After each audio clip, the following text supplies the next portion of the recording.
పరిశుద్ధ గ్రంథమైన బైబిల్ నుండి ఈరోజు వాక్య ధ్యానం నిమిత్తము లూకాసు సువార్త 21వ అధ్యాయము 36వ వచనాన్ని మనం చదువుకుందాం. పరిశుద్ధ గ్రంథమైన బైబిల్ నుండి లూకాసు సువార్త 21వ అధ్యాయము 36వ వచనము మనం చదువుకుందాం. కాబట్టి మీరు జరగపోవు వీటి నెలలను తప్పించుకొని మనుష్య కుమారుని ఎదుట నిలువబడుటకు శక్తి గలవారగునట్లు ఎల్లప్పుడూ ప్రార్థన చేయుచు మెలకువగా ఉండుడని చెప్పాను. దేవుడి వాక్యాన్ని మనం ఇక్కడ దీవించుగా. ప్రియులారా, యేసుక్రీస్తు వారు స్వయంగా చెప్పిన మాట ఇక్కడ మనం చూస్తున్నాం. మరి 21వ అధ్యాయంలో, అలాగే మత్తయి సువార్త 24వ అధ్యాయంలో యేసుక్రీస్తు వారి యొక్క రెండవ రాకడకు సూచనలు మనం చూస్తూ ఉన్నాం. 2000 సంవత్సరాల క్రితం యేసుక్రీస్తు వారు మనుష్య కుమారునిగా లేదా మనుష్య రూపంలో, మానవ రూపంలో ఆయన లోకానికి ఆయన రక్షకుడిగా అవతరించి మనందరి పాపముల నిమిత్తము ఆయన కలువరి శిలువలో ఆయన మరణించి ఆయన సమాధి చేయబడి 3వ దినమున ఆయన పునరుత్థానుడయ్యాడు. అనగా ఆయన సమాధి నుండి ఆయన తిరిగి లేచాడు. ఆయన తిరిగి లేచిన తర్వాత అనేక మందికి తనను తాను పునరుత్థానునిగా, మృత్యుంజయునిగా, సజీవునిగా ప్రత్యక్షపరచుకొని కొన్ని దినముల భూమి మీద ఆయన సంచారము చేసి అందరూ చూస్తూ ఉండగా ఆయన పరలోకమునకు ఆయన ఆరోహణమయ్యాడు. మరి పరలోకానికి ఆరోహణమైన యేసుక్రీస్తు వారు మరలా ఆయన రెండవసారి ఆయన రాబోతూ ఉన్నాడు. దేవుని స్తోత్రం కలుగునుగా.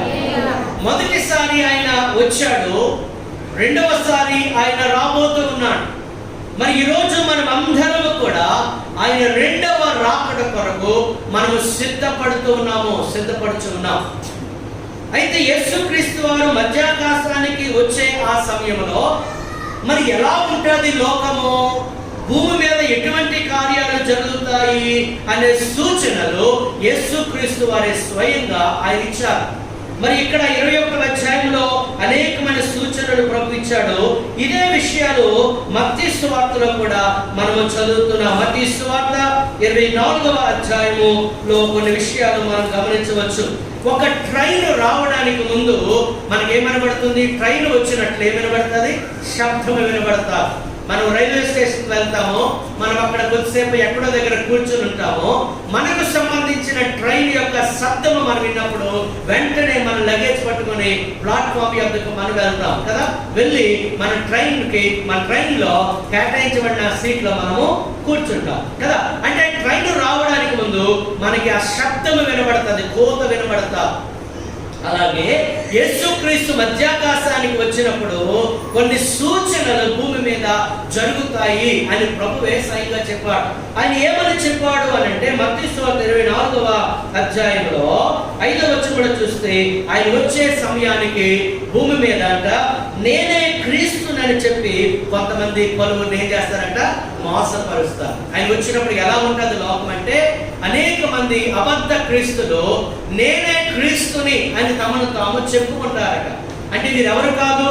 క్రీస్తులు కాదు. క్రీస్తు అనేవారు ఒక్కరే, ఆయన మన ప్రభువును రక్షకుడైన యేసుక్రీస్తు. కానీ నేనే క్రీస్తునని చెప్పుకునేవారు కొంతమంది బయలుదేరి అనేక మందిని ఏం చేస్తారంటే వారు మోసం చేస్తూ ఉంటారు. అది భూమి మీద జరుగుతాయి. 6వ వచనంలో చూస్తే యుద్ధములను గురించి, యుద్ధ సమాచారాల గురించి మీరు వింటారు. మరి ఈరోజు ఎక్కడ చూసినా మన యుద్ధాల గురించి వింటున్నామా లేదా? ఇంకా 7వ వచనంలో జనము మీదకి జనము, రాజ్యం మీదకి రాజ్యము వస్తాయి. 8వ వచనంలో అక్కడక్కడ కరువులు, అక్కడక్కడ ఏం కలుగుతాయి? భూకంపాలు కలుగుతాయి. ఇంతకు ముందు విన్నట్లుగా ఇప్పుడు ఎప్పుడు పడితే అప్పుడు పలానా చోట్ల ఏమొచ్చిందట? భూకంపం వచ్చిందట అని మనం వింటూ ఉన్నాం. అలాగే కరువులు, క్షామము కలుగుతారు కదా. తిండికి ప్రజలకు ఆహారం ఉండదు, కట్టుకోవడానికి వస్త్రములు ఉండవు, కొన్నిసార్లు నీరు కరువు అవుతుంది. ఇవన్నీ కూడా ప్రభు మధ్యాకాశానికి రావడానికి ముందు ఇవన్నీ కూడా జరుగుతాయి. ఇంకేమన్నాడు 9వ వచనంలో, మిమ్మల్ని జనులు శ్రమల పాలు చేసి చంపుతారన్నాడు. తర్వాత మీరు ద్వేషింపబడతారన్నాడు. 11వ వచనంలో అబద్ధ ప్రవక్తలు వచ్చి పలువురిని ఏం చేస్తారట, మోసపరుస్తారు. 12వ వచనంలో అక్రమం విస్తరించడం చేత అనేకుల ప్రేమ ఏమవుతుందట, చల్లారిపోతుంది. రాకడక సూచనలు ఏంటి? ఆయన వచ్చే సమయానికట మనుషుల మధ్య ఏం చల్లారిపోద్ది, ప్రేమ చల్లారిపోతుంది. అప్పుడు ఉన్న ప్రేమలు ఈ రోజు మనుషుల మధ్య ఉంటున్నాయా? అప్పుడు ఉన్న ఆప్యాయతలు ఇప్పుడు ఉంటున్నాయా మనుషుల మధ్య? అంతెందుకు ఒక కుటుంబంలోనే స్వచ్ఛమైన ప్రేమ అనేది కనబడటం లేదు కదా. కనబడుతుందా? ప్రేమలు చల్లారిపోతాయి, ఆప్యాయతలు చల్లారిపోతాయి. అది ప్రభువు చెప్పాడు. ఇంకేమంటున్నాడంటే భూమి మీద అంతా కూడా సువార్త ప్రకటించబడుతుంది. అటు తరువాత ఏమొస్తుంది, అంతము వస్తుంది. మీకు అర్థమవుతుందా? పిల్లలు మనము అంత్య దినములలో మనం ఉన్నాం. అంత్య దినములు అనగా ఏంటి? అంత్య దినములు ఎప్పుడు అనగా యేసుక్రీస్తు భూమి మీదకు వచ్చిన నాటి నుండి ఇంతవరకు కూడా అంత్య దినములు ఏమవుతున్నాయంటే కొనసాగుతూ ఉన్నాయి. అంటే మనం ఎక్కడ ఉన్నాం? ఏ దినాల్లో ఉన్నాం చెప్పండి? ఏ దినాల్లో ఉన్నాం? అంత్య దినములలో ఉన్నాం. అంటే చివరి దినములలో ఉన్నాం. ఇంకా చెప్పాలంటే చివరి దినములలో మనం ఉన్నాం. మీకు అర్థమవుతుందా? అంటే యేసు రాకడకు మనం సమీపంగా ఉన్నాం. ఈరోజు అనేకమైన సూచనలు మనం చూస్తున్నాం. భయంకరమైన తెగులు ఈరోజు ప్రపంచమంతా చుట్టుముట్టేసింది. అవునా కాదు? అంతకుముందు కొన్ని తెగుళ్ళు వస్తే ఒక దేశానికి ఒక ప్రాంతానికి మాత్రం పరిమితమయ్యేది. ఇప్పుడు ప్రపంచ దేశాలన్నీ కూడా తెగులు. ఇవన్నీ కూడా ప్రభువు రాకడకు ఏంటంటే సూచనలు. మరి క్రైస్తవులుగా నీవు నేను మనమందరూ ఏం చేయాలి అని అంటే, మనం ప్రభువు రాకడ కొరకు ఏం చేయాలమ్మా? సిద్ధపడాలి. సగమా ప్రభువు రాకడ కొరకు నీవు సిద్ధమా? ప్రభువు ఎప్పుడైనా రావచ్చు. ఆయన అన్నాడు దొంగ వలె ఆయన వస్తాడు. దొంగ వలె వస్తాడంటే అర్థం ఏంటి? దొంగ ఎప్పుడు వస్తాడో మనకి తెలియదు. అనుకోని గడియలో ఆయన వస్తాడు. ఆయన వచ్చినప్పుడు ఏమవుతాది అని అంటే, సిద్ధపడిన సంఘము మధ్యాకాశమునకు ఎత్తబడతారు. ఏ సంఘము? సిద్ధపడిన సంఘం. బుద్ధిగల కన్యకల వలె ఎవరైతే సిద్ధపడి ఉంటారో వారు మధ్యాకాశానికి ఎత్తబడతారు. మరి సంఘము సిద్ధపడిన పరిశుద్ధ సంఘము ఎత్తబడినప్పుడు మిగతా వారందరూ ఏమవుతారు? భూమి మీద ఏం చేయబడతారు? విడిచిపెట్టబడతారు. మరి ఎవరైతే మధ్యాకాశానికి ఎత్తబడ్డారో వారికి మధ్యాకాశంలో 7 ఏళ్ళు విందు జరుగుతారు. ఆ విందులో ఎవరు పెండ్లి కుమారుడు చెప్పండి? యేసుక్రీస్తు. ఎవరు వధువు? సంఘం. అందుకే ఈ సంఘాన్ని ఏమంటారు? వధువు సంఘం. హల్లెలూయా. ఈ వధువు సంఘముతో వరుడైన క్రీస్తుకి మధ్యాకాశంలో పెండ్లి విందు 7 సంవత్సరాలు. మరి ఆ 7 సంవత్సరాలు విడవబడ్డారు కదా, మధ్యాకాశానికి వెళ్లకుండా విడవబడిన వారికి శ్రమలు, మహాశ్రమలు. అప్పుడు పరిపాలించేది ఎవరు అంటే అంత్యక్రీస్తు పరిపాలిస్తాడు. 3.5 సంవత్సరాలు తన రాజ్యాన్ని స్థిరపరుచుకుంటాడు. తర్వాత 3.5 సంవత్సరాలు నిరంకుశ పాలన చేస్తాడు అంత్యక్రీస్తు. ఈ నిరంకుశ పాలనలో ఎవరు ఉంటారు చెప్పండి? ఎవరు ఉంటారు? ఎవరైతే మధ్యాకాశానికి వెళ్ళలేదో విడువబడిన వారందరూ కూడా నిరంకుశ పాలనలో ఉండిపోతారు. అప్పుడు భయంకరమైన తెగుళ్ళు వస్తాయి. ప్రకటన గ్రంథం 16వ అధ్యాయంలో దేవుని యొక్క కోపము భూమి మీద కుమ్మరించబడతారు. ప్రజలందరూ భయంకరమైన తెగుళ్ళు, చెడ్డ పుండ్లు, వడగండ్లు, ఉరుములు, భయంకరమైన పరిస్థితి అంతా కూడా అప్పుడు జరుగుతాయి. ఇప్పుడు ఈ తెగుళ్ళన్నీ కూడా ముంగుర్తులు అన్నమాట. ఇవన్నీ జరుగుతాయని ఎక్కడ రాయబడింది? బైబిల్ గ్రంథంలో రాయబడింది. మరి బైబిల్ గ్రంథంలో రాయబడినవన్నీ సత్యమేనా చెప్పండి? ఎంత శాతము? 100% సత్యం. హల్లెలూయా. అందుకే ఇప్పుడు యేసు ప్రభు ఏమంటున్నాడంటే లోకాసు వార్తలో 21వ అధ్యాయం 36వ వచనంలో ఇప్పుడు యేసు ప్రభు ఏమంటున్నాడు? 34వ వచనం నుంచి 36వ వచనం వరకు చూస్తే ఏమంటున్నాడు? మీ హృదయములో ఒకవేళ తిండి వలనను, మత్తు వలనను, ఐహిక విచారముల వలనను మందముగా ఉన్నందున ఆ దినము, ఏ దినము చెప్పండి? అర్థం? ఏ దినము చెప్పండి? ఏ దినము? ప్రభువు వచ్చే దినం. దాన్ని ఏమంటాం? ప్రభువు రాకడ దినం. హల్లెలూయా. మనంతా దేని కొరకు కనిపెడుతున్నాం? కనిపెడుతున్నారా నిజంగా? ప్రభు రాకడ కొరకు కనిపెట్టాలి. ఆయన వస్తానన్నాడు, రాక మానడు. నేను స్తోత్రం కలిగి క్రైస్తవుడు ఆయన రాకడ కొరకు కనిపెడుతున్నారు. ఆ దినము మీ మీదకి అకస్మాత్తుగా మీ మీదకి ఉరి వచ్చినట్లు రాకుండా మీ విషయమై మీరు జాగ్రత్తగా ఉండండి. ఆ దినమట మనకి ఎలా ఉండకూడదు చెప్పండి? ఉరిలాగా ఉండకూడదు. యేసుప్రభు వచ్చినప్పుడు 2 కార్యాలు జరుగుతాయి. కొందరికి రక్షణ, కొందరికి ఉరి. ఎవరికి రక్షణ? ఎవరైతే వధువు సంఘములో ఉండి సిద్ధపడి ఉన్నారో వారికి రక్షణ. మరి ఎవరికి ఉరి అంటే ఎవరైతే విడువబడతారో వారికి ఉరి. పాయింట్ అర్థమైందా? వారు నాశనమునకు పాత్రలు. 35 వచనంలో ఆ దినము భూమి అందంతటా నివసించే వారందరి మీదకి అకస్మాత్తుగా వచ్చును. ఆ దినం ఎవరి దినము? మనుష్య కుమారుడు అనగా యేసుక్రీస్తు ఈ భూమి మీదకి వచ్చే దినము. ఇప్పుడు చూడండి 36 వచనము. కాబట్టి మీరు జరగబోవు వీటినెల్లను తప్పించుకొని, ఇవన్నీ జరగబోతాయి, శ్రమలు రాబోతున్నాయి, ఇంకా భయంకరమైన తెగుళ్ళు వస్తాయి. ఆ శ్రమ దినాల్లో మహాశ్రమలు, వీటన్నిటిని మీరు తప్పించుకొని ఏమన్నా చూడండి, మనుష్య కుమారుని ఎదుట నిలువబడుటకు శక్తి గలవారు అన్నట్లు. నీవు నేను ఎవరి ఎదుట నిల్చోవాలమ్మా? యేసుక్రీస్తు ఎదుట నిల్చోవాలి. అది మన గురి.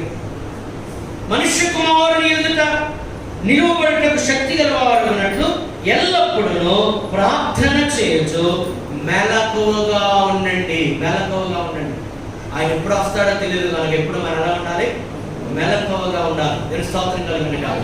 హల్లెలూయా, హల్లెలూయా. అందుకంటాడు ఈ లోక సంబంధమైన తిండి వలన, మత్తు వలన, ఇంకా ఈ ఐహిక అనగా లోక సంబంధించాల వల్ల మీరు ఉండిపోతే ఆయన రాకడ అకస్మాత్తుగా వస్తుంది. అప్పుడు ఆ రాకడలో నీవు ఏం చేయబడవు? ఎత్తబడవు. మన క్రైస్తవుల గురి ఏంటంటే ప్రభువు రాకడలో మనం ఏం చేయబడాలమ్మా? ఎత్తబడాలి. ఆయన మధ్యాకాశానికి వచ్చినప్పుడు అప్పటికి మనం సజీవులుగా ఉంటే ఉన్న పాటున మేఘము మీద మనం మధ్యాకాశానికి ఏం చేస్తాము? కొనుక్కోబడతాము. పరిశుద్ధాత్ముడు మనందరినీ ఆ మధ్యాకాశానికి తీసుకువెళ్తాడు. ఆ మధ్యాకాశంలో ఎవరిని కలుస్తాం? ఎవరిని కలుస్తాం చెప్పండి? యేసయ్యను కలుస్తాం. స్తోత్రం కలుగుతాం. ఎవరు యేసయ్యను చూడాలని ఆశ చెప్పండి? యేసుని మనం ఇప్పుడు చూడలేదు, కానీ యేసు గురించి మనము వింటున్నాం. మరి యేసుని కళ్ళారా ముఖాముఖిగా నేరుగా చూడాలంటే మనం ఎక్కడికి వెళ్ళాలి? మధ్యాకాశానికి. అప్పుడు యేసుని మనం చూస్తాం. హల్లెలూయా. ఆయన 10,000 మంది పురుషులలో ఆయన పోల్చదగిన ధవల వర్ణుడు, రత్నవర్ణుడు. దేవుని స్తోత్రం కలుగుతాడు. సమీపించరాని తేజస్సు కలిగిన వాడు. ఆయన ముఖము ధగధగా వేస్తున్నాడు. అటువంటి యేసయ్యను నీవు నేనేం చేస్తున్నా? కలుసుకోపోతున్నా. మరి ఎవరు ఆయనను చూడగలరు అని అంటే ఎవరైతే ఆయన ఎదుట నిలవబడ శక్తి ఉంటుందో. హల్లెలూయా. ఆయన రాబోతున్నాడు. ఆ ఎదుట నువ్వు నిలబడగలవా? మధ్యాకాశమునకు నీకు వెళ్ళగలిగిన శక్తి నీకుందా? ఆయన ఎదుట నిలబడాలి, ఆయనతో నీవు ఉండాలి, ఆయనతో పాటు ఆ పెండ్లి విందులో నీవు నేను పాలు పంపులు పొందాలి. నేను స్తోత్రం కలుగుతా. అతి 25వ అధ్యాయంలో బుద్ధిగల కన్యకలు, బుద్ధి లేని కన్యకలు. బుద్ధిగల కన్యకలు సిద్ధపడి ఉన్నారు. ఎలా సిద్ధపడి ఉన్నారు? వారు దివిటి తెచ్చుకున్నారు, సిద్ధెలలో చెప్పండి నూనె కూడా తెచ్చుకున్నారు. అంటే వారు రెడీగా ఉన్నారన్నమాట. పెళ్లి కుమారుడు ఎప్పుడు వచ్చినా పర్వాలేదు, వీఆర్ రెడీ, మేము సిద్ధంగా ఉన్నాం. ఎందుకంటే మా దివిటీలు ఎప్పుడు వెలుగుతుంటాయి. తెలుస్తోత్రం కలిగి. మరి బుద్ధి లేని కన్యకలు దివిటీలు అయితే తెచ్చుకున్నారు, కానీ సిద్ధెలలో ఏం తెచ్చుకోలేదు? నూనె తెచ్చుకోలేదు. అంతలోనే పెళ్లి కుమారుడు వచ్చేసాడు. బుద్ధిగల కన్యకలు వారు సిద్ధముగా ఉన్నారు కనుక వారితో పెళ్లి కుమారునికి విందు అవుతుంది లోపల. అప్పటికే ఏమైపడింది? తలుపు వేయబడింది. అదే సమయంలో బుద్ధి లేని కన్యకులు ఏం తెచ్చుకోవడానికి నూనె తెచ్చుకోవడానికి అంతలోకి తలుపు వేయబడింది. సిద్ధపడిన వారే యేసుక్రీస్తుని ఎదుర్కోగలరు. హల్లెలూయా. ఎవరు విడువబడతారు అంటే నాస్తికులైన వారు, అనగా దేవుడు లేడు అంటారు. దేవుడు లేడు అని అంటారు వారు. రెండవది అన్యజనులు, యేసు ప్రభువుని అంగీకరించకుండా ఉన్నవారు. 3 యేసుని నమ్మని ఇశ్రాయేలీయులు. 4 యేసును మాత్రమే అంగీకరించి యెహోవా దేవుణ్ణి అంగీకరించకుండా తిరస్కరించిన వారు. 5 నామకార్థంగా క్రైస్తవులుగా ఉన్న వారందరూ కూడా విడిచిపెట్టారు. మీరు ఆచార క్రైస్తవులు అన్నమాట. సరే, అంశంలోకి మనం వెళ్దాం. నీవు నేను మన గురేంటి చెప్పండి. ఇప్పుడు మన గురేంటి? మనుష్య కుమారుడు అనగా యేసుక్రీస్తు. చెప్పండి. మధ్యాకాశానికి వచ్చినప్పుడు ఆయన ఎదుట మనం ఏం చేయాలి? నిలవబడాలి. అది మన గురి. దేవుని స్తోత్రం కలుగును. అంటే ఎత్తబడే గుంపులో మనం ఉండాలి. యేసు ప్రభువుతో మనం ఉండాలి. పరలోక రాజ్యంలో మనం ఉండాలి. ఎంతమందికి ఆశ ఉంది నేను పరలోక రాజ్యం వెళ్ళాలని? ఎవరు నిలవబడగలరు మనుష్య కుమారుడు ఎదుట? నెంబర్ 1 కీర్తనల గ్రంథము 130వ కీర్తన 3వ వచనము, 4వ వచనము, 7వ వచనము, 8వ వచనము మనం చదువుకుందాం. కీర్తనల గ్రంథము 130వ కీర్తన. నీవు దోషములను కనిపెట్టి చూచిన ఎడల ప్రభువా ఎవడు నిలువగలడు? ప్రభు యొక్క ఆశ ఏంటి? ఆయన ఎదుట అందరూ నిలవాలి. పాయింట్ అర్థమైందండి. ప్రభు ఏమన్నాడు? మనుష్య కుమారుని ఎదుట నిలవబడుటకు మనం ఏం కలిగి ఉండాలి? శక్తి కలిగి. మరి ఎవరు నిలుస్తారు మనుష్య కుమారుడు వచ్చినప్పుడు?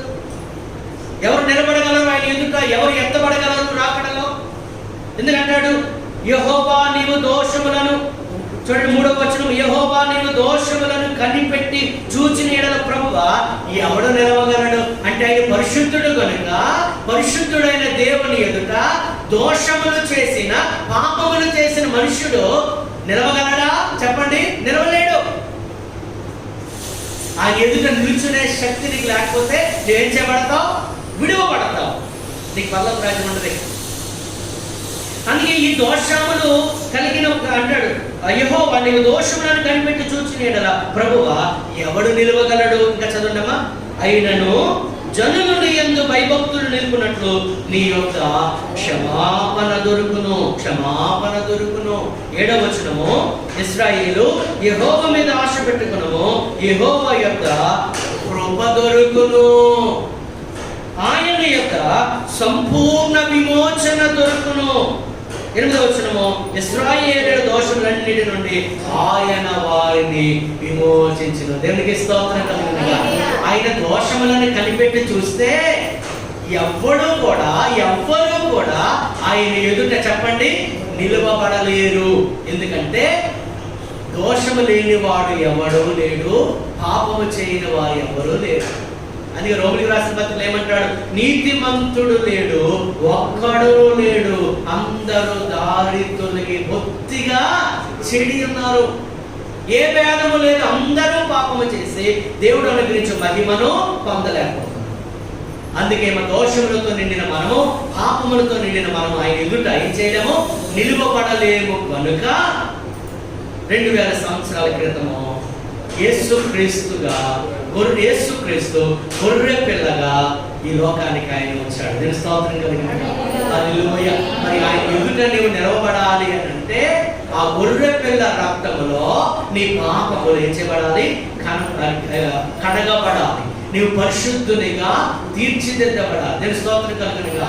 అందుకే ఆయన రక్తాన్ని కలువరి శిలువలో ఆయన చిందించాడు. బైబిల్ చెప్తుంది యేసు రక్తము ప్రతి పాపము నుండి మనలను పవిత్రులుగా చేస్తుంది. హల్లెలూయా. మనము పాపము లేదని లేదా చేయలేదని మనం అనుకుంటే మనం అబద్ధికులం అవుతాం. కానీ మన పాపాలు మనం ఒప్పుకుంటే ఆయన నమ్మదగిన వాడు కనుక, ఆయన నీతిమంతుడు కనుక సమస్త పాపము నుండి, సమస్త కల్మషము నుండి ఆయన మనల్ని పవిత్రులుగా చేస్తాడు. దేవుని స్తోత్రం కలుగునుగా.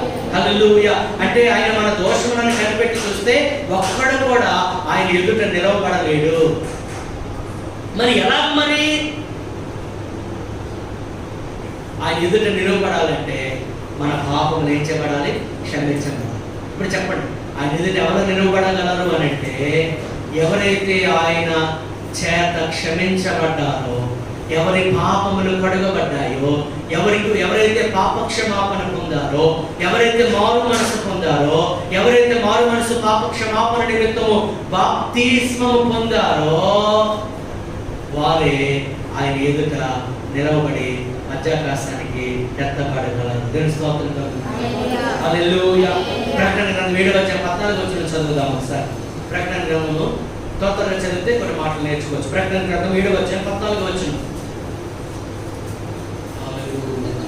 అందుకు నేను నీకేం తెలియనగా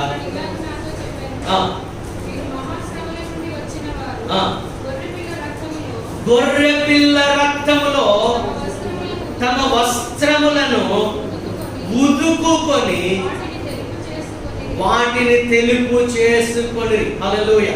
పరలోకంలో ఎవరుంటారో తెలుసా? ఎవరైతే గొర్రె పిల్ల రక్తంలో కడుగబడతారో, పాపము నుండి విడుదల పొందుతారో, పాప క్షమాపణ పొందుతారో, వారికే పరలోక రాజ్యం. ఇక్కడ కూర్చున్న వాళ్ళు ఎవరైనా మారు మనసు, పాప క్షమాపణ, బాప్తిస్మం పొందకపోతే ఆయన ఎదుట నీవు నిలబడలేవు. అందుకే సౌలుతో అననీయ చెప్పిన మాట, నీవు ఇదిగో నీ పాప క్షమాపణ నిమిత్తము బాప్తిస్మము పొంది నీ పాపములు ఏం చేసుకో? కడిగి వేసుకో. హల్లెలూయా. కొంతమంది బాప్తిస్మమునకు వాయిదా వేస్తూ ఉంటారు. బైబిల్ చెప్తుంది, నమ్మి బాప్తిస్మము పొందిన వాడు రక్షింపబడను, నమ్మని వానికి శిక్ష విధించబడను. యేసుప్రభు టెస్టిమనీ ఆయన అంటే నమ్మకం అండి అని అంటారు, కానీ బాప్తిస్మానికి అలాగ వెనుక వెళ్ళిపోతుంటారు. నీ బాప్తిస్మము పొందకపోతే, మారు మనసు పొందకపోతే, పాప క్షమాపణ పొందకపోతే ఆయన ఎదుట నీవేం చేయబడవు? నిలబడలేవు. అంచేత అంటాడు 32వ కీర్తన ఒకసారి చదువుదాం. మొదటి 2 వచనాలు. 32వ కీర్తన మొదటి 2 వచనాలు. తన అతిక్రమములకు పరిహారమును దినవాడు, తన పాపములకు ప్రాయశ్చిత్తమును దినవాడు ధన్యుడు. యెహోవా చేత నిర్దోషి అని ఎంచబడిన వాడు, ఆత్మలో కపటము లేనివాడు. ఎవరు ధన్యులు? తన అతిక్రమములకు పరిహారమును దినవాడు, తన పాపములకు ప్రాయశ్చిత్తమును. మరి నీ పాపాలు క్షమించబడ్డాయా? ఓకే, నీవు రక్షణ పొందావు, మారు మనసు పొందావు. నీ బిడ్డల సంగతి ఏంటి? నీ కుమారుని సంగతి ఏంటి? నీ కుమార్తె సంగతి ఏంటి? నీ భర్త సంగతి ఏంటి? నీ భార్య సంగతి ఏంటి? వారు మారు మనసు పొందకపోతే, వారు పాప క్షమాపణ పొందకపోతే వారు మధ్యాకాశానికి వెళ్ళరు. వారు పరలోకం లేదు. పరలోకం లేదంటే దాని అర్థం ఏంటి? నిత్యము అంటే అగ్నిగుండం. నీ బిడ్డకి ఏదో చిన్న గాయం అయితే తట్టుకోలేవే. ఒకవేళ నీ కుమార్తె ఉల్లిపాయలు కోస్తుండగా చెయ్యి చాకు తగిలిస్తే నువ్వెంత బాధపడిపోతావే. అటువంటిది రక్షణ, నీ బిడ్డ రక్షణ పొందకపోతే నిత్యము ఉండే అగ్నిగుండంలో వెళ్తాడు. అక్కడ అగ్ని ఆరదు, పురుగు చావదు. నీ బిడ్డలో రక్షణ పొందారా? రక్షణ పొందారా? లేదు, నేర్చుకోబట్టి చాలా ఇష్టం అండి మా అబ్బాయికి. ఇష్టం అంటే కాదమ్మా, పాప క్షమాపణ పొందాలి, మారు మనసు పొందాలి, బాప్తిస్మం పొందాలి. బాప్తిస్మం అంటే పరలోక రాజ్యం కాదండి. బాప్తిస్మమునకు ముందు ఏం పొందాలి? మారు మనసు పొందాలి, పాప క్షమాపణ పొందాలి. అది యేసుప్రభు ఏమన్నాడు? పరలోక రాజ్యము సమీపించి ఉన్నది, మీరేం పొందండి? మారు మనసు పొందండి. మనస్సు మార్చుకోవాలి. అందరూ పాపులే, కానీ పాపంతో నిండిన మనిషి ఏం చేయబడాలి? పవిత్రపరచబడాలి. దేవుని స్తోత్రం కలుగును గాక. Hallelujah. Who can stand before the lord? ఎవరు దేవుని ఎదుట నిల్చోగలరంటే, ఎవరి పాపములైతే క్షమించబడ్డాయో వారు మాత్రం నిల్చోగలరు. దేవుని స్తోత్రం కలుగును గాక. నీ పాపాలు క్షమించబడ్డాయా? నీ గుడికి వస్తే, ప్రతి ఆధార గుడికి వస్తే నీ మారు మనసు పొందినట్లు కాదు. నీ బైబిల్ చదువుతా ఉంటే మారు మనసు పొందినట్లు కాదు. ప్రార్థన చేస్తామంటే మారు మనసు పొందినట్లు కాదు. నీవు కానుకలు సమర్పిస్తుంటే మారు మనసు పొందినట్టు కాదు. నీ పాపములు నువ్వు ఒప్పుకొని వాటిని ఏం చేయాలి? విడిచిపెడితేనే నీవు మారు మనసు పొందినట్టు. నెంబర్ 1, ఆయన ఎదుట ఎవరు నిల్చోగలరంటే ఎవరైతే మారు మనసు, పాప క్షమాపణ పొందారు. దుర్గం. రెండవది మనం చూద్దాం, నహూము గ్రంథము 1వ అధ్యాయము 6-7 వచనాలు. నహూము గ్రంథము 1వ అధ్యాయం 6-7 వచనాలు. ఆయన ఉగ్రతను సహింపగలవాడెవడు? ఆయన కోపాగ్ని ఎదుట నిలువగలవాడెవడు? ఆయన కోపము అగ్నివల కారును, ఆయన కొండలను పట్టగా అవి బద్దలగును.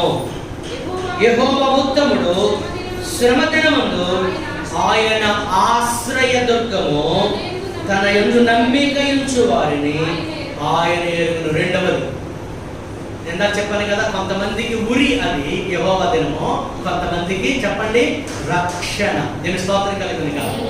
మరి రక్షించబడిన గుంపులో మనం ఉంటే ఓకే, మీకు అర్థమవుతుందా? కానీ దేవుడు కోరుకుంటున్నది ఏంటి?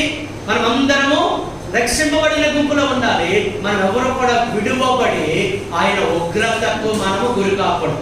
గత వారం నేర్చుకున్నాం, దేవుని కోపం ఎంత తీవ్రంగా ఉంటాడు. ఆయన దయ చూపిస్తాడు, కోపము కూడా చూపిస్తాడు.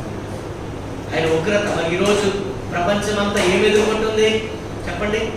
దేవుని ఉగ్రత. లేకపోతే ప్రజలు ఇంత జ్ఞానం పెరిగి, ఇంత సైన్స్ పెరిగి, ఇంత డాక్టర్స్ ఇప్పుడు వరకు ఎవరేం చేయాలంటే ఇది దేవుని ఉగ్రత. ఈ ఉగ్రత చల్లారాలంటే మళ్ళీ ఎవరు చేయాలి? దేవుడే చేయాలి. నేను స్తోత్రం కలుగుతుంది.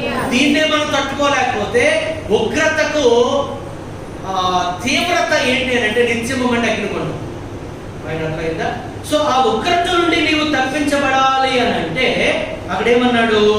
ఆయనను మనము ఆశ్రయ దుర్గముగా కలిగి ఉండాలి. ఏమన్నాడు చూడండి, శ్రమ దినమందు ఆయన ఆశ్రయ దుర్గము, తన యందు నమ్మిక ఉంచు వారిని ఆయన ఎరుగును.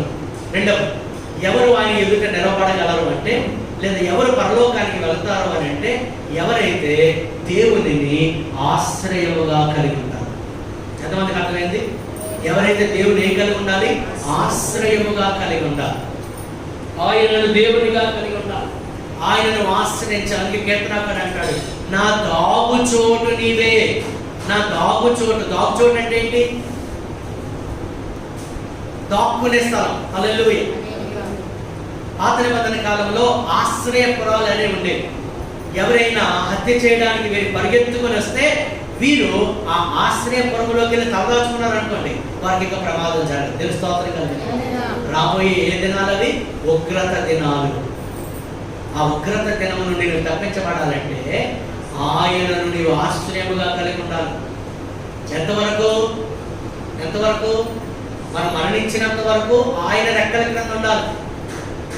కోడి తన పిల్లలను ఎక్కడ కాపాడుతుంది? రెక్కల క్రింద. గద్ద వచ్చుంట చూచి అన్నింటిని పిలుస్తుంది. ఆ కోళ్ళకి రకరకాల కోతలు ఉంటాయి. మనకు కూడా రకరకాల కోతలు ఎలా ఉంటాయో కోళ్ళకి కూడా రకరకాల కోతలు ఉంటాయి. ఒక్కొక్కసారి ఒక్కొక్క కోత. ఆహారం పిలిచినప్పుడు ఒక కోత, గద్ద వచ్చేసి తల్లిపోతుంది అన్నప్పుడు ఒక కోత. ఆ కోత విన్న వెంటనే పిల్లలన్నీ కూడా ఆ కోడి దగ్గరికి వచ్చేస్తాయి. పిలిచిన వెంటనే ఆ పిల్లలన్నీ ఎక్కడెక్కడ ఉండవో, ఆ పొదల చోట ఇక్కడ అక్కడెక్కడ ఉన్నవన్నీ పరిగెత్తి ఎక్కడ ఉంటాయి? ఆయన ఆ కోడి రెక్కల కింద ఉంటాయి. కొన్ని కుంటి పిల్లలు కొంచెం గేర్ ఎక్కువండి. ఆ అమ్మ అలాగే పిలుస్తుంది. కొంతమంది విశ్వాసాలు ఆడిపోయారు. పాస్టర్ అలాగే చెప్తారు, ఆయనకి అయిపోయింది. ఆ కొన్ని కుంటి పిల్లలు వచ్చినప్పుడు చూసుకుందామని అటు ఇటు తిరిగి అందులో గద్ద వచ్చి ఆ కుంటి పిల్లను తీసుకుపోతారు. ఆ గద్ద దాన్ని చక్కగా పీక్కు తింటూ ఉంటుంది. పాయింట్ అర్థమైందా? మరి ఏవైతే కోడి రెక్కల కింద ఉన్నాయో అవి ఎలా ఉంటాయి చెప్పండి? సురక్షితంగా ఉంటాయి. హల్లెలూయా. సామెతల గ్రంథము 18వ అధ్యాయము 10వ వచనం ఒకసారి చూద్దాం. సామెతల గ్రంథము 18వ అధ్యాయం 10వ వచనం.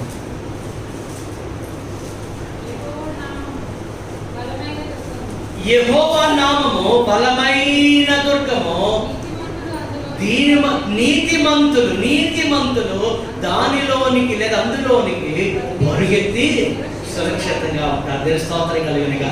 ఆ ఉగ్రతకు మనం పాత్రుడము కాకుండా నీవు, నేను, నీ కుటుంబము, నా కుటుంబము, మన సంఘం అంతా సురక్షితంగా ఉండాలి అని అంటే మనకు ఎవరు దుర్గముగా ఉండాలి? దేవుడే దుర్గం ఉండాలి. ఆ దుర్గము ఏ దుర్గమట? ఆ బలమైన దుర్గము దేవుడే. ఆ దుర్గం ఎరుకో కోటగాళ్ళు చాలా బలమైనవి కదా. ఒకేసారి చెప్పండి 6 రథాలు వెళ్ళిపోయినంత బలమైంది. ఆ ఎరుకో కోటగాడు కూలిపోయలేదా? చాలాసార్లు మనం వింటాం, రాజుగారి కోట ఏమారింది? పేటల వారు. మరి ఈ కోట పేటల వారు, ఇది బలమైన దుర్గం. హల్లెలూయా. ఆ కోటలోనికి ఎవరైతే వెళ్తారో వారు ఉగ్రత నుండి తప్పించబడతారు. దేవుని స్తోత్రం అంటాడు, యెహోవా నామము బలమైన దుర్గము, నీతిమంతులు దానిలోనికి పరిగెత్తి సురక్షితంగా ఉంటారు. బయట ఎలా ఉందో చూద్దామని బయటకు వచ్చామనుకో, అయిపోయింది అంతే. ఈరోజు చాలా మంది సంఘం అనే కోటలో ఉంటూనే లోకం వైపు కూడా ఒక అన్వేషించుతున్నారు. లోకం ఎంత బాగుంటుందో, లోకం ఎంత అందంగా ఉందో, లోకం చాలా ఆకర్షణీయంగా ఉంది. లోకంలో ఉన్న శరీరాశ, నేత్రాశ, జీవకుడంబం మనల్ని ఏం చేస్తుంటాయి? ఆకర్షిస్తూ ఉంటాయి. ఒక కాలు సంఘంలో, ఒక కాలు లోకంలో. యెహోవా నామము బలమైన దుర్గము, నీతిమంతుల దానిలో పరిగెత్తి ఎలా ఉంటారమ్మా? సురక్షితంగా ఉంటారు. ఎంతవరకు ఉండాలి ఆ కోటలో మనం? చెప్పండి. మన మరణ పర్యంతము, ప్రభువు వచ్చు పర్యంతం. ఎవరైతే ఆయన రెక్కల క్రింద ఉంటారో. అందుకే 91 కీర్తన మొదటి వచనం చదవడం ఎవరైనా 91 కీర్తన మొదటి వచనము 91 కీర్తన మొదటి వచనం. మహోన్నతుని చాటున నివసించువాడు సర్వశక్తుని నీడను విశ్రమించువాడు. మహోన్నతుడు అంటే ఎవరు? దేవుడు. మహోన్నతుని చాటున నివసించేవాడు. మనం ఎక్కడ నివసించాలట? చెప్పండి, ఎక్కడ నివసించాలి? దేవుని చాటున, దేవుని రెక్కల క్రింద. అమ్మలారా, ఇలారా, ప్రియ సహోదరి సహోదరులారా, కొన్నిసార్లు దేవుని రెక్కల నుండి బయటికి వెళ్ళి కొన్నిసార్లు అపవాదిని ఆశ్రయిస్తున్నాం, లోకాన్ని నీవు ఆశ్రయిస్తున్నావు, లోక పోకడలకు నీవు చెవి ఎక్కుతున్నావు, లోక పోకడలను మునిగిపోతున్నావు. అలాగుంటే ఆయన ఎదుట నీవేం చేయలేవు? నిలవబడలేవు. అంతవరకు ఆయన వెంబడిస్తూ ఆయనలో నీవు ఉన్నప్పుడు నీవు ఉగ్రత నుండి నీవు తప్పించబడతావు. రోమిలికి రాసిన పత్రిక 5:9 చూడండి. రోమిలికి రాసిన పత్రిక 5:9 వచనం. హల్లెలూయా, హల్లెలూయా. కాబట్టి ఆయన రక్తము వలన ఇప్పుడు నీతిమంతులుగా తీర్చబడి మరింత నిశ్చయముగా ఆయన ద్వారా ఉగ్రత నుండి రక్షింపబడుచున్నాం. దేవుని స్తోత్రం కలుగును గాక. హల్లెలూయా. అందరికీ ఎక్కడ ఉగ్రత? దేవుని ఉగ్రత నుండి రక్షణ. చూడండి, ఇప్పుడు ఇవి కాదండి, మహోగ్రత అప్పుడు రాబోతుంది, మహాశ్రమలు. ఇవన్నీ కూడా జస్ట్ టేస్ట్ అన్నమాట. మిడతలు అంటే ఎలా ఉంటాయి, తెగులు అంటే ఎలా ఉంటుంది, వడగంటలు అంటే ఎలా ఉంటాయి. ప్రభువు రాకడ సమీపించే కొలది ఆయన ఉగ్రతకు మనం ఏమవుతున్నాం? సమీపంగా ఉంటున్నాం. అంచేత ప్రియులారా, నీవు నేను తప్పించబడాలంటే మన సురక్షిత స్థానం ఏంటి చెప్పండి? యెహోవా నామము. దేవుని స్తోత్రం కలుగును. యేసయ్య నామము. నీవు ఎరిగావు ఆయన నామము. నీ బిడ్డలు ఎరిగారా యేసు నామాన్ని? ఆయన నామములో వారు ఉన్నారా? యేసుకి నీ బిడ్డలకు సంబంధం ఉందా? అలా లేకపోతే నీవు విడువబడతావు. అందుకే దావీదు అంటాడు, యెహోవా నా కాపరి, నాకు ఏమీ కలగదు. హల్లెలూయా. 23 ఆఖరి వచనంలో అంటాడు, చిరకాలము నేను చెప్పండి యెహోవా మందిరములో నేను నివసించాను. ఎంతకాలమా? చిరకాలం. స్తోత్రం కలుగును. ఎవరైతే దేవుని కాపరిగా, దేవుని ఆశ్రయముగా, దేవుని దుర్గముగా కలిగి ఉంటారో వారి చిరకాలము యెహోవా మందిరములో, అనగా యెహోవా సన్నిధిలో, అనగా పరలోక రాజ్యంలో యోగములో తరతరములో నివసిస్తాం. దేవుని స్తోత్రం కలుగును. హల్లెలూయా. దావీదు గుహలో ఉన్నాడు ఒక సందర్భంలో, శత్రువుల నుండి దాచుకోవడానికి, తనను తాను కాపాడుకోవడానికి.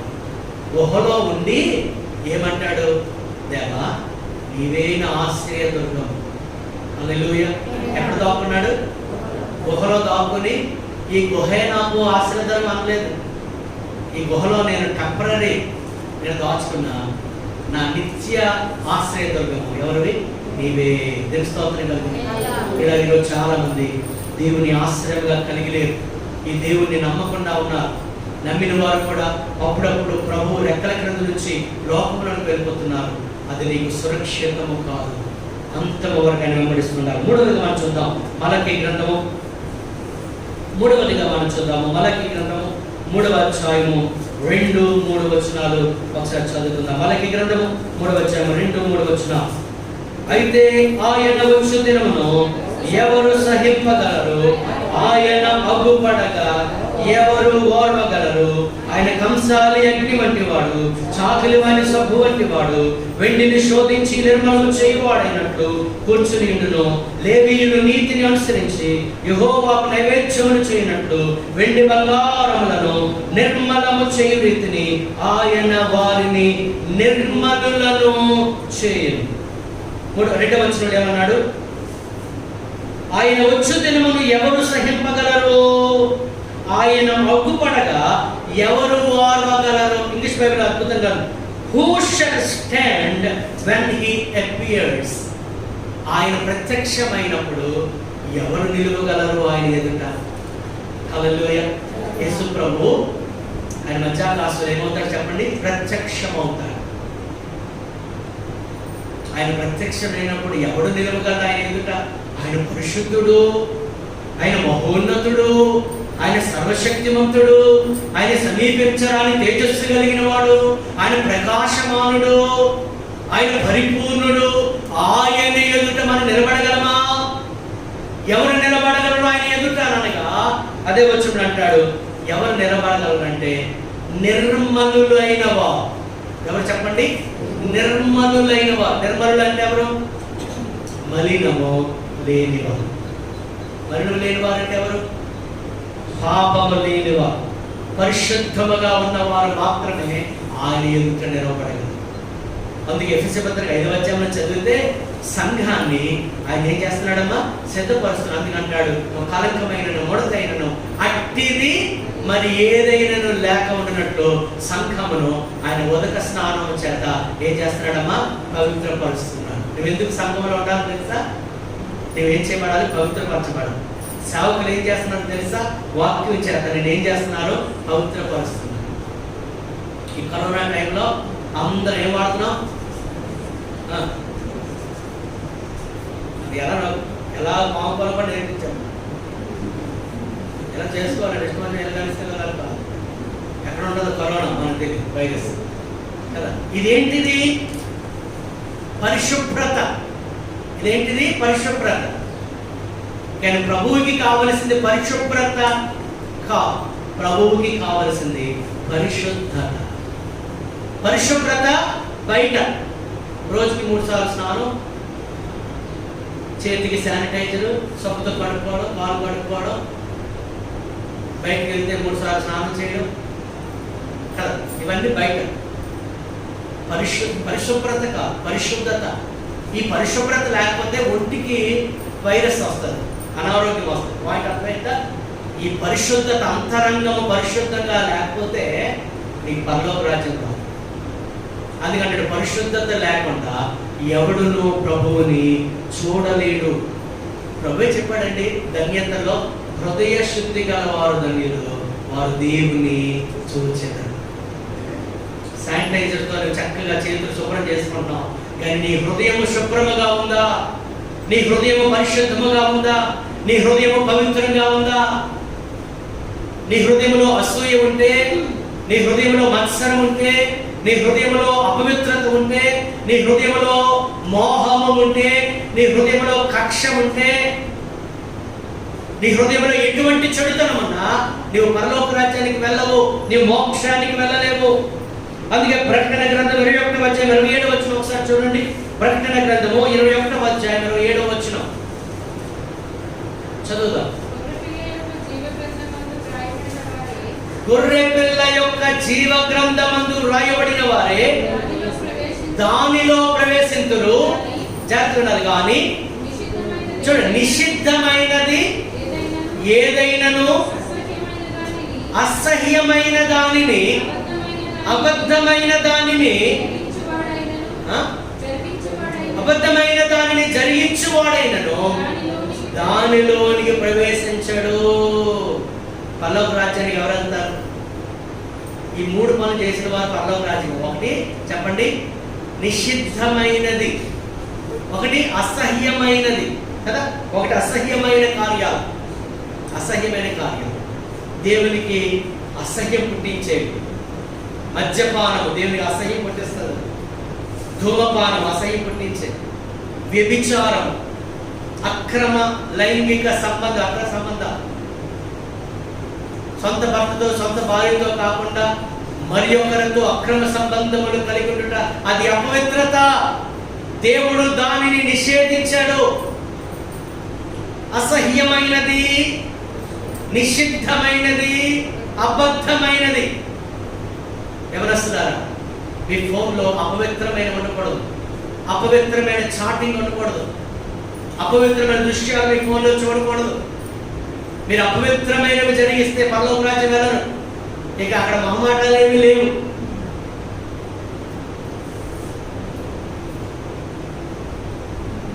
పరిశుద్ధులు నిర్మలులుగా ఉన్నవారు మాత్రమే ఆయనను ఎదుర్కొన్న శక్తి ఉంటుంది. హల్లెలూయా, హల్లెలూయా.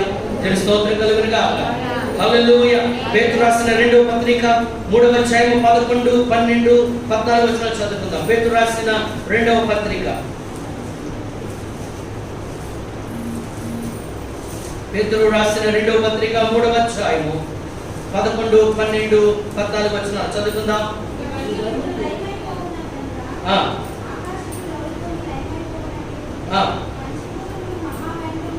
చూడండి, పంచభూతములు మహావేంద్రముతో కరిగిపోనట్టు దేవుని దినపు రాకడ కొరకు కనిపెట్టుచు దానిని ఆశతో అపేక్షించాలి. ప్రభువా నీవు త్వరగా రావాలి అని ఆశతో అపేక్షించాలట. ఎవరు అలా కోరుకుంటారు చెప్పండి? నీవు త్వరగా రానాయనా అని ఎవరు కోరుకుంటారు చెప్పండి? బుద్ధిగల కన్యకులు కోరుకున్నారు, పెళ్లి కుమారుడు త్వరగా రావాలి రావాలి. ఎందుకు కోరుకున్నారు? వారు సిద్ధపడి ఉన్నారు కనుక. ఇక్కడ ఉన్న మనం అందరము ప్రభువా నీవు త్వరగా రావాలి అని కోరుకోవాలి. ఎవరు కోరుకోగలరంటే పరిశుద్ధంగా జీవించిన వారు మాత్రమే.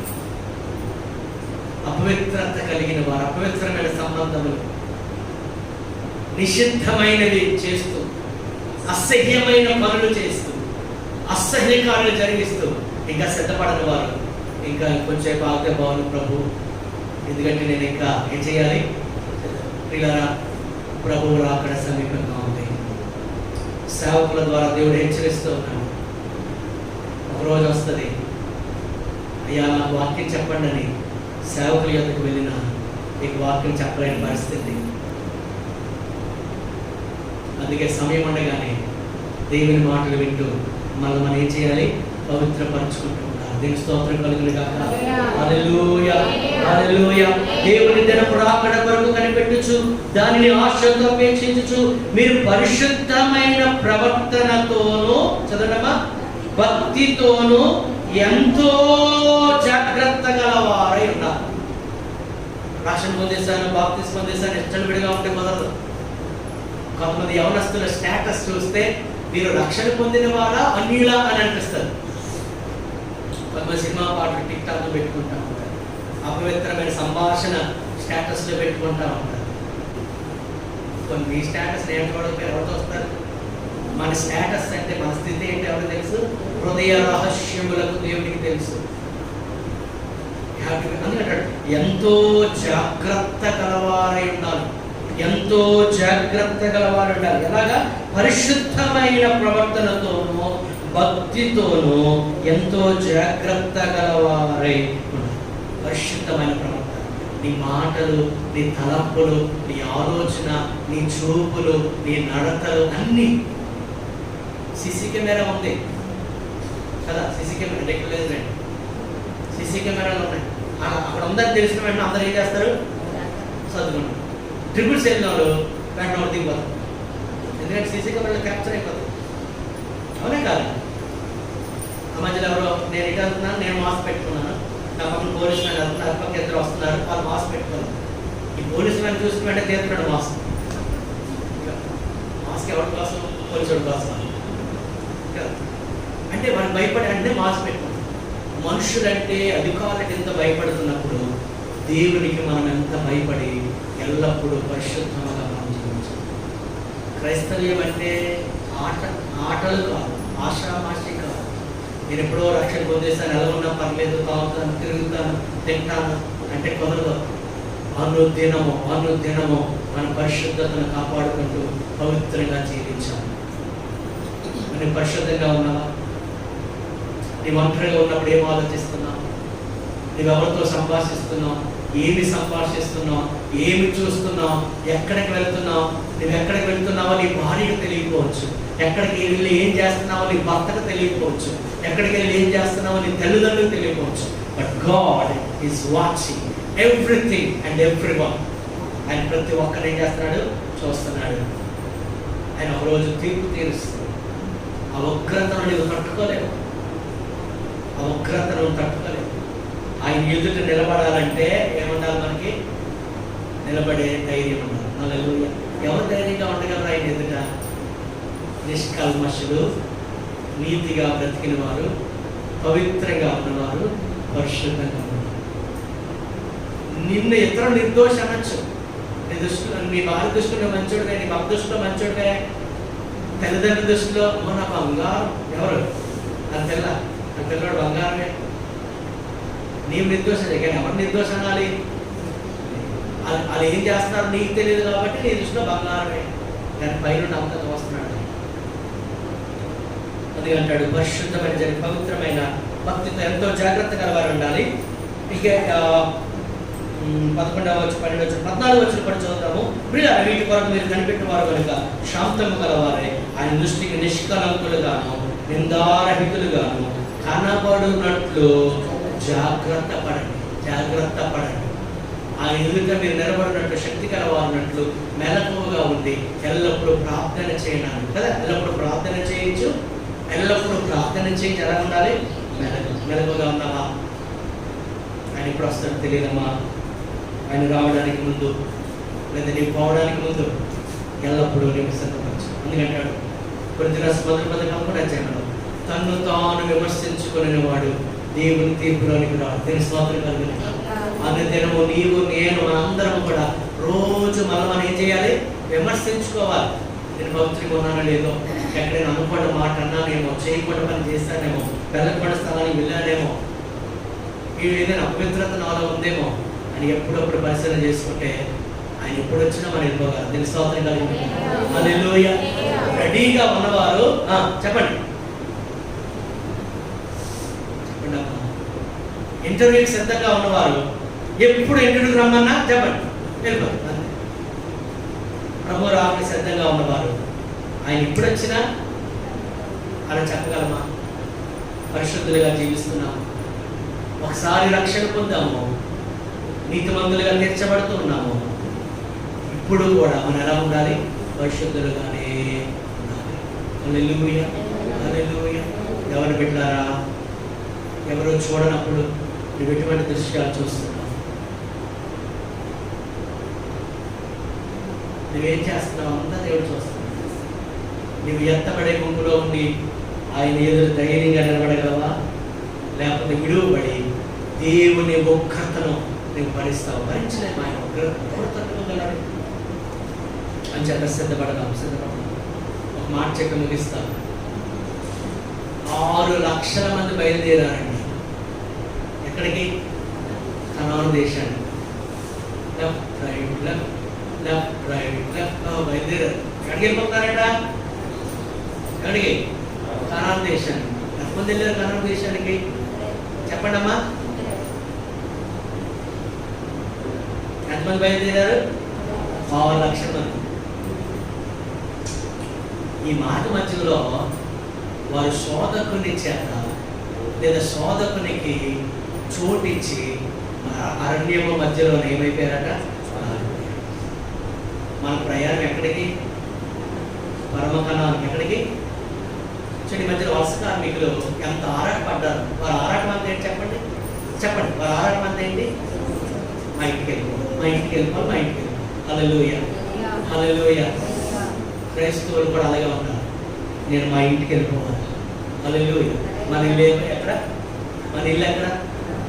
మన ఇల్లు దేవుడు కడుతున్నాడు మన కోసం. హల్లెలూయా. ఆ ఇంటికి వెళ్ళిపోవాలన్న ఆరాటం మనకు ఉండాలి. ఆ ఇంటికి ఎలాగెళ్ళగలరు? ఎప్పుడు వెళ్ళగలరు?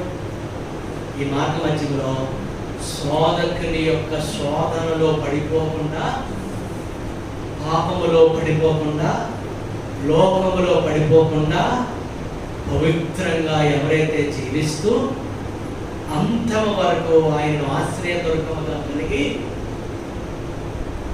ప్రయాణిస్తారో వారి కర్మకాలానికి సంఘంలో జనాలతో నిండిపోయి మా మందిరం గొప్పది, మా మందిరం గొప్పది అని చెప్పుకుంటే కాదు. ప్రపంచంలో గల పెద్ద సంఘం, ఓకే, వెరీ గుడ్. 6 లక్షల మంది బయలుదేరారు. ఎంతమంది వెళ్ళారు? అందరూ వెళ్ళాలని, అందరూ అంతటా మారు మనసు పొందాలని ఆయన ఆలస్యం చేయించున్నారు. ఆయన ఆలస్యం చేస్తున్నాడంటే అర్థం ఏంటి? నీకు ఏమిస్తున్నాడు చెప్పండి? అవకాశం ఇస్తున్నాడు. ఇప్పుడైనా మారు, ఇప్పుడైనా నీ జీవితాన్ని మార్చుకో, ఇప్పుడైనా ఆ దురలవాట్ల నుంచి విడుదల పొంది పరిశుద్ధంగా జీవించు. ఇప్పుడైనా దేవుని ఆలయంగా పిలవబడిన దేహాన్ని పాడు చేయడం మానేసి పవిత్రంగా జీవించు. అప్పుడు మాత్రమే నీ పరలోక రాజ్యం. యెహోషువ కాలేబులు మాత్రమే వెళ్ళారండి కనాను దేశానికి. ఎందుకు వెళ్ళారో తెలుసా? యెహోషువ కాలేబులు వారు హృదయపూర్వకముగా దేవునిని అనుసరించారు. దేవుని స్తోత్రం కలుగుతుంది. చెప్పండి, అందరూ చెప్పండి మాట. యెహోషువ కాలేబులు ఎలాగ దేవుని అనుసరించారు చెప్పండి? హృదయపూర్వకముగా దేవుణ్ణి అనుసరించారు. మీరు ఎలా అనుసరిస్తున్నావు దేవుణ్ణి? హృదయపూర్వకంగా అనుసరిస్తున్నావా? లేదా పాస్టర్ గారు చెప్తారు ఇదంతా వాడమన్నారు, పాస్టర్ గారిని భయపడే ఎవరు గుడికి రావట్లేదు, అది వచ్చినా మీకు ఉపయోగం లేదు. మనం నేర్చుకుంటున్నాము మనుష్య కుమారుని ఎదుట నిలవబడుటకు శక్తి గలవారమన్నట్లు ఎల్లప్పుడూ ప్రార్థన చేయొచ్చు, మెలకువగా ఉండండి. ఎవరు ఆయన నిలబడగలరు చెప్పండి? 1, ఎవరి పాపములైతే క్షమించబడతాయో, ఎవరు మారు మనసు పొంది పాప క్షమాపణ బాప్తిస్మం పొందుతారో వారు ఆయన నిలబడగలరు. 2 చెప్పండి, అంతము వరకు ఆయనని ఆశ్రయదుర్గముగా ఉండి ఆయన రెక్కల నీడలోనే ఉండి లోకము వైపు చూడక, లోకమును ఆశ్రయించక దేవునినే వెంబడిస్తారో వారి ఆయన ఎదుట నిలబడ శక్తి కలిగి ఉంటారు. 3వది, ఎవరైతే ఇప్పుడు పరిశుద్ధులుగా జీవిస్తూ పవిత్రులుగా ఉంటారో వారు మాత్రమే మధ్యాకాశానికి ఎత్తబడతారు. పరిశుద్ధత లేకుండా ఎవడును ప్రభువుని చూడలేడు. హృదయ శుద్ధి గల వారు ధన్యులు, వారు దేవునిని చూచారు. దానిలో ఉంచుదాం. ప్రభు సన్నిధిలో ప్రార్థించాము. అందరం కూడా ఎవరికి వాళ్ళు పరిశీలన చేసుకుంటూ, ప్రభువా ఈరోజు మాతో మాట్లాడాము, ఓ తండ్రి మాతో మాట్లాడాము. అందరూ తెరచి ప్రియ దేవుని పిల్లలారా, ఒకవేళ ఇదే ఆఖరి సమయం అయితే నీవు ప్రభువు రాకడలో ఎత్తబడగలవా? ఒకవేళ ప్రభువే ఈ రోజే ఈ క్షణం వస్తే నీవు ఎత్తబడగలవా? ప్రభువు రాకడలో ఆషామాషిగా క్రైస్తవ జీవితాన్ని కొనసాగిస్తే ఆయన రాకడలో ఎత్తబడలేవమ్మా. నీవు ప్రభువు రాకడలో ఎత్తబడి ఆయన ఎదుట నీవు నిందారహితునిగా నిష్కల్మషునిగా నీవు నిలబడాలి అని అంటే నీ పాపములు కడుగబడాలి. నీ పాపములు కడుగబడ్డాయా ప్రియ సహోదరి, ప్రియమైన బిడ్డ? నీ పాపములు కడుగబడ్డాయా? యేసు రక్తము ఒకటే దానికి పరిష్కారం. గొర్రె పిల్ల రక్తములో ఎవరి వస్త్రములు ఉతకబడతాయో వారికి పరలోక రాజ్యము. నీ పాపములు క్షమించబడ్డాయా? నీ మారు మనసు పొందావా? బాప్తిసం పొందావా? నీ పాపములు కడిగి వేసుకున్నావా? ఆలోచన చేయి. 2వది, నీకు ఆశ్రయము దుర్గము ఎవరు? నీ దాగుచోటు ఎవరు? లోకాన్ని ఆశ్రయిస్తున్నావా? లోక ఆకర్షణకు వెళుతున్నావా? లేదా అపవాదాన్ని ఆశ్రయిస్తున్నావా? వద్దు వద్దు, అపవాది నీడలను వెళ్ళక దేవుని నీడలో ఉండు, దేవుని నీడలో ఉండు. ప్రార్థించేద్దాం. హల్లెలూయా. 3వదిగా, పరిశుద్ధులుగా ఉన్నారు, పరిశుద్ధులుగా ఉన్నారు అంటాడు. పరిశుద్ధులు ఇంకనూ పరిశుద్ధులుగానే ఉండలేము. మరి నువ్వు పరిశుద్ధులుగా ఉంటేనే ఆయన వచ్చే సమయముకు నిన్ను నువ్వు సిద్ధపరచుకొని నీ యొక్క మాట, నీ చూపు, నీ తలంపు, నీ ఆలోచన, నీ ప్రవర్తన అంతా కూడా జాగ్రత్తగా భక్తి కలిగి ఉండి పరిశుద్ధంగా జీవిస్తేనే నీ పరలోక రాజ్యానికి వెళ్తాం. పరిశీలన చేసి అందరూ 2 చేతుల పైకి సమర్పించుకొని ఒక ఏదైనా పాపములు ఒప్పుకొనవలసి వస్తే ప్రభా మరి అన్నడు ఈ పాపము చేయను. ఒకవేళ ఇక్కడ ఉన్న వాళ్ళు ఎవరైనా మద్యపానానికి లోనైపోతే ప్రభా ఈ రోజు నేను తీర్మానించుకుంటున్నానయ్యా, ఇదిగో నా మద్యపానము వలన నీ రాకడకు నేను ఎత్తబడలేని స్థితిలో ఉంటే ఆ మద్యపానాన్ని ఈ రోజు విడిచిపెడుతున్నాను. నా పాపాన్ని క్షమించండి. ఎంతవరకు అసహ్యమైన పనులు చేస్తాను, అవిధేయతతో కూడిన పనులు చేస్తాను, నిశ్శబ్దమైనది నా యొక్క ఒంటిలోనే తీసుకున్నాను, క్షమించండి అయ్యా. దేవుడిలో ఒప్పుకున్నాం, ప్రార్థించేద్దాం. ఓ ప్రభు మన తన రాకడ కొరకు మన సంఘమును సిద్ధపరచునుగాక, మన కుటుంబమును సిద్ధపరచునుగాక. అమలారా నీవు రక్షణ పొందావు, నీ బిడ్డ రక్షణ పొందడా? నీ బిడ్డ రక్షణ పొందకపోతే, నీవు రక్షణ పొంది పరిశుద్ధంగా జీవిస్తే పరలోకానికి వెళ్తావు, కానీ నీ బిడ్డ నరకానికి పోతాడు. జాగ్రత్త. నరకములను తప్పించబడాలంటే యేసు ఒక్కటే మార్గము. ఆయన వారి పాపములు క్షమించబడాలి. వారి పాపములు క్షమించబడకపోతే వారి పరలోక రాజ్యము లేదు. ప్రార్థించేద్దాం. హల్లెలూయా.